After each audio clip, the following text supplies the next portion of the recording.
Leopoldo, buenas tardes. Gracias por estar con nosotros en el canal de la Asamblea. Hola Elia y Brenda, ¿cómo están? Muchas gracias por el espacio. Al contrario, gracias, Leopoldo. Es un gusto escucharte nuevamente y pues lamentable que sea otra vez por un asesinato de un colega. Evidentemente, esto marca uno de los más grandes temores que teníamos al cierre del 2017, que como ya comentaron, es el registrado como el año más letal contra la prensa en México en lo que va, por lo menos de este siglo del que tengamos registro, y es que ya en los primeros 13 días de el año se presenta esta situación gravísima que obviamente revela una serie de carencias, una serie de omisiones y de negligencias que ha incurrido el Estado mexicano en las instituciones para pues dar protección y para poder prevenir este tipo de violencia contra la prensa. Es sumamente preocupante que en plena luz del día, en frente de sus familiares, con plena impunidad, lleguen, maten a un periodista y después, bueno, pues vienen las condolencias, vienen las promesas, pero los resultados no llegan. Y eso evidentemente se está convirtiendo o es ya un aliciente para que esto siga sucediendo. La impunidad de lo que está de la violencia contra la prensa es lacerante, el 99.6% de los casos es prácticamente absoluta la impunidad y el mensaje es muy claro, puede seguir sucediendo esto sin que haya consecuencias legales para los perpetradores. Precisamente sobre esto, Leopoldo, dices, puede seguir ocurriendo. ¿Cuáles son los riesgos? Yo sé que hemos hablado de esto, muchos temas, también en la coyuntura allá afuera se platica de qué es lo que hace falta, pero mucho se dice y no pasa nada. ¿Cuáles son los riesgos de que este continúe? Ojo, sobre todo ahora en un año, pues un año tan enrarecido ya políticamente. Sí, pues evidentemente, y lo hemos documentado, el contexto electoral siempre incrementa la violencia contra la prensa, siempre. Y tenemos otros contextos, ¿no? Como muy específicos y muy, digamos, focalizados en el tiempo, protestas, manifestaciones, donde de repente se sueltan las fuerzas del orden y a veces los particulares agrediendo periodistas, pero evidentemente el contexto electoral, por los intereses que se tocan, pero también durante la cobertura, por ejemplo, de las jornadas electorales, vemos que son sumamente riesgosos estos momentos. Y ahora, por lo que hay en disputa, muchísimas cosas que hay en disputa en este país, después de la grave crisis institucional y de derechos humanos en la que estamos sumidos, pues obviamente la tensión aumenta y los intereses todavía son más oscuros de ciertos actores que pues quieren mantenerse al margen del foco público. Y precisamente por eso es que hemos focalizado o localizado a través de la documentación y del análisis que realizamos que las coberturas más peligrosas son precisamente las de seguridad y justicia, pero también las que tienen que ver con corrupción política, las que tienen que ver, por ejemplo, con la ligazón entre crimen organizado e instituciones del Estado mexicano, de diferentes niveles, municipal, estatal, federal.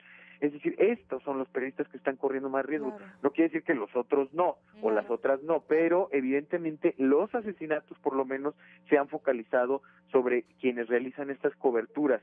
¿Y cuál es la intención? Acallarlos de la manera más brutal y más violenta, que es acabando con su vida. Y esto al no encontrar una respuesta contundente del Estado mexicano para llevar ante la justicia a todos los responsables, no solamente a los autores materiales, sino también a los intelectuales, pues el mensaje es que puede seguir sucediendo. Muy bien. Leopoldo, ¿qué tal? Muy buenas tardes, te saluda Brenda Peña, ¿cómo estás? Muy bien, Brenda, gracias.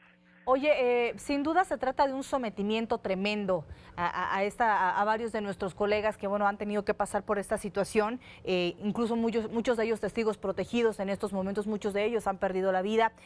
¿Cómo nos coloca o qué papel vamos a proyectar como nación con esto? Hay colegas que tenemos en otras partes del mundo, a lo mejor en otros países, que ya también, no sé si te ha pasado, nos hemos comunicado con ellos y nos dicen, está tremendo en tu país, ¿verdad?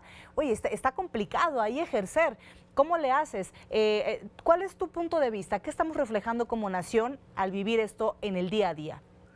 Pues mira, yo creo que la falta de garantías para el ejercicio de la libertad de expresión en México pues da cuenta de que podremos ser cualquier cosa, pero no una democracia, pues. La libertad de expresión, y así lo ha dicho incluso la Suprema Corte y la Corte Interamericana de Derechos Humanos, pues es la piedra angular de cualquier democracia. Implica el intercambio de opiniones, de informaciones, un intercambio robusto, pues es lo que finalmente informa a la sociedad para que tome decisiones de gran importancia, no solamente en las elecciones, sino en el día a día, ¿no? Para el ejercicio de sus derechos. Ante esta cerrazón del flujo de información, o ante esta obstrucción, mejor dicho, del flujo de información a través de la violencia, lo que se está dando el mensaje es que en México no se puede hablar abiertamente de lo que les resulta incómodo a los poderosos. Ese es el mensaje que estamos mandando. Nos equipara la violencia, por lo menos la violencia más letal, que obviamente son los asesinatos, con los países que están en guerra. Eso es un despropósito y eso es inaceptable. En un país que se dice que está bajo normalidad democrática, no puedes tener las mismas números de periodistas muertos que en Siria, por ejemplo. Claro. Entonces, eso evidentemente manda un mensaje muy negativo, y evidentemente también hay que analizar que no solamente la violencia física es la que, digamos, asedia a los periodistas en su labor cotidiana. Encontramos, y ya lo hemos comentado en este espacio, la violencia económica que se ejerce a través de la publicidad oficial, por ejemplo, la violencia simbólica que tiene que ver con normalizar las agresiones contra la prensa. Siempre lo hemos visto, por lo menos en estados como Veracruz, por ejemplo, que las autoridades encargadas de una investigación sobre el asesinato de un periodista inmediatamente se meten en su vida privada y tratan de desprestigiarlo, o bien tratan de deslindar la labor periodística como fuente de la agresión. Entonces, este tipo de cosas que enrarecen y además justifican la violencia es lo que nos coloca muy mal en el panorama internacional. Leopoldo, a propósito de que hablas de esta publicidad y de la situación de la prensa, esto en cuanto a las carencias por parte de las autoridades a garantizar seguridad y este enrarecido clima ya electoral, pero ¿qué nos compete a nosotros? Uno, sí como colegas, pero también medios de comunicación, dueños de medios de comunicación, también hay una responsabilidad de este lado. Sí, por supuesto, hay que mejorar mucho, por ejemplo, en el caso de los medios, pues las condiciones laborales, las coberturas, establecer protocolos, no mandar a la gente por mandarla incluso a zonas de desastre sin los mínimos requerimientos para resguardar su seguridad física. Sí hace falta mucho hacer de este lado. Evidentemente es muy poco a veces la capacidad que se tiene frente a pues este monstruo que puede ser pues las propias autoridades del crimen organizado, porque hay que decirlo, la mayoría de las agresiones, por lo menos en los últimos años, son cometidas por funcionarios públicos, el 53% de las agresiones contra la prensa, ¿no? Y de pronto ni siquiera eso se está aceptando en la discusión pública, es decir, los altos funcionarios, recordarán cuando Javier Valdés se presentaron una serie de acciones por parte del presidente de la República y los gobernadores, se decía, es que el crimen organizado está asediando la prensa. Sí, pero el principal agresor son los agentes del Estado, del municipal, estatal y federal, de esos niveles. Entonces, para empezar con un diagnóstico claro, para seguir con una serie de medidas tanto internas como externas para revertir la precarización laboral, urge ya que se cumpla con la sentencia de la Corte sobre la omisión legislativa en materia de publicidad oficial. Tienen hasta el 30 de abril en el Congreso de la Unión. Es decir, hay muchas cosas que hacer. Y bueno, en términos de procuración de justicia, pues tenemos una PGR acéfala.